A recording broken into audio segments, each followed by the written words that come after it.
Bahçelerde açan güller zikir eder o bülbüller seherlerde eser yeller yaradanı zikir ederler seherlerde eser yerler yaradanı zikir ederler.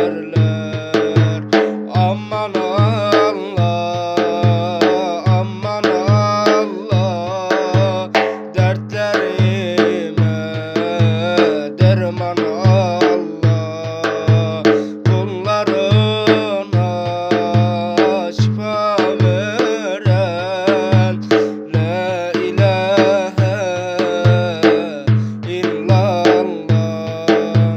Aman Allah, aman Allah, dertlerime derman Allah, kullarına şifa veren La ilahe illallah.